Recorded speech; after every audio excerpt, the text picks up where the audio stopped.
ఐదేళ్ల పాలనలో రాష్ట్రాన్ని అన్ని రకాలుగా జగన్ నాశనం చేశారని మంత్రి కొల్లు రవీంద్ర మండిపడ్డారు.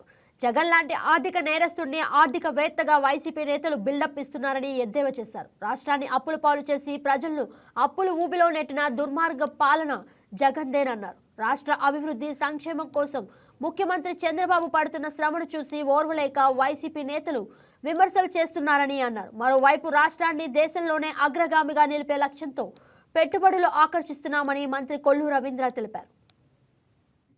వ్యక్తి జగన్మోహన్ రెడ్డి గురించి వైఎస్ఆర్ పార్టీ నాయకులు ఒక ఆర్థికవేత్తగా మాట్లాడుతున్నారు. నిజంగా ఇది చాలా సిగ్గుచెట్టు.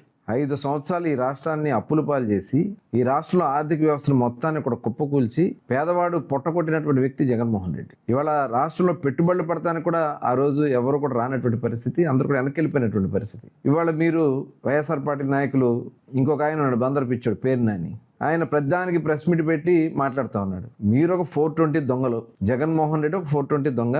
ఆయన అండ చూసుకునే మీరు ఏ రకంగా బియ్యం కొట్టేశారు, 8 బస్తాలు కొట్టేశారు. పరకామణికి దాంట్లో అదో చిన్న కేసు అని మాట్లాడుతూ ఉన్నారు మీరు. అంటే దేవుడు సొమ్ము కొట్టేసి చిన్న కేసు అని మాట్లాడుతున్నారు. ఎందుకంటే లక్షల కోట్లు కొట్టే జగన్మోహన్ రెడ్డికి పేదవాడి బియ్యం బొక్కేసిన మీకు ఇది నేరాల్లా కనపడవు.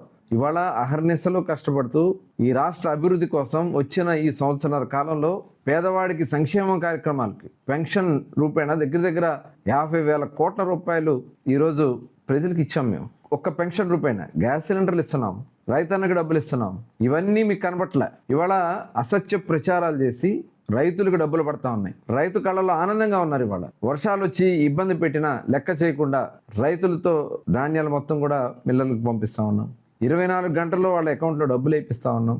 ఈ రాష్ట్రంలో ఎక్కడన్నా ఇబ్బంది వస్తే, మిర్చి రైతులకు ఇబ్బంది వస్తే, అలాగే పొగాకు రైతులకు ఇబ్బంది వస్తే, మామిడి రైతులకు ఇబ్బంది వస్తే ఇమ్మీడియట్గా వాళ్ళకి కొంత ఆర్థిక సహాయాన్ని అందించి ఆ రంగాలన్నీ కూడా నిలబెడతా ఉన్నాం. ఇవాళ దేశ ఆర్థిక వ్యవస్థలోనే ఆంధ్ర రాష్ట్రాన్ని ఒక ఆదర్శంగా తీసుకుంటా ఉన్నారు. మొన్న విశాఖపట్నంలో జరిగినటువంటి ఇన్వెస్ట్మెంట్ మీట్లో దగ్గర 13.5 లక్షల కోట్ల రూపాయల పెట్టుబడులు ఈ రాష్ట్రానికి వచ్చినాయి. అంటే ఇవాళ చంద్రబాబు నాయుడు గారి మీద ఉన్న నమ్మకం, ప్రపంచంలోనే అతిపెద్ద దిగ్గజం అయినటువంటి గూగుల్ సంస్థ ఇవాళ ఆంధ్ర రాష్ట్రానికి వచ్చిందంటే చంద్రబాబు నాయుడు గారు ముందు చూపు, తీసుకొస్తున్నటువంటి సంస్కరణలు, కొన్ని పాలసీలు, అలాగే వాళ్ళకు ఉన్నటువంటి అడ్డంకులను కూడా తొలగించుకోవడం వల్ల ఇవాళ ఈ రకంగా జరుగుతుంది. ఈ రోజు మీరు ఇండిగో వచ్చినటువంటి సంక్షోభం గురించి మాట్లాడుతూ ఉన్నారు. అసలు మీకు ఏ అర్హత ఉంది మాట్లాడటానికి? అసలు మీకు దాంట్లో ఉన్నటువంటి నిబంధనలు మీకు తెలుసా? అక్కడ ఉన్నటువంటి పైలట్లకి సమయాన్ని, ఫ్లయింగ్ టైంని తగ్గించడం ద్వారా ప్రయాణికులకి సేఫ్టీ కోసం దాదాపు 1.5 సంవత్సరాల క్రితం జరిగినటువంటి అగ్రిమెంట్ ప్రకారం దాన్ని అమలు చేయటం తప్ప ఇవాళ అక్కడ ఇండిగో వాళ్ళు ఒక ఉద్దేశపూర్వకంగా జరిగినటువంటి కార్యక్రమాన్ని తీసుకొచ్చి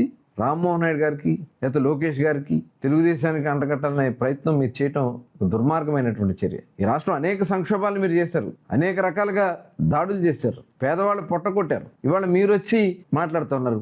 ఇదే పేరు నాని, చంద్రబాబు నాయుడు గారు మమ్మల్ని కాపాడారు, లేకపోతే మా ఆవిడని అరెస్ట్ చేసేవాళ్ళు అని చెప్పిన వ్యక్తి పేరు నాని కదా. రేషన్ బియ్యం 8,000 బస్తాలు కొట్టేసి ఇవాళ దాంట్లో తప్పించి తిరగాలనే ప్రయత్నం చేస్తూ మీకు ఇవన్నీ కూడా పెద్ద కనపడవు. ఈ రాష్ట్రాన్ని అన్ని రకాలుగా నాశనం చేసినటువంటి వ్యక్తి జగన్మోహన్ రెడ్డి. ఇవాళ గతం చూసిన 5 సంవత్సరాలు ప్రజల్ని భయపెట్టారు, రాష్ట్రాన్ని దివాళా తీయించినటువంటి. హాయ్ వ్యూయర్స్, ఈ వీడియో మీకు నచ్చినట్లయితే లైక్ కొట్టి షేర్ చేసి వైకే టీవీని సబ్స్క్రైబ్ చేసుకోండి.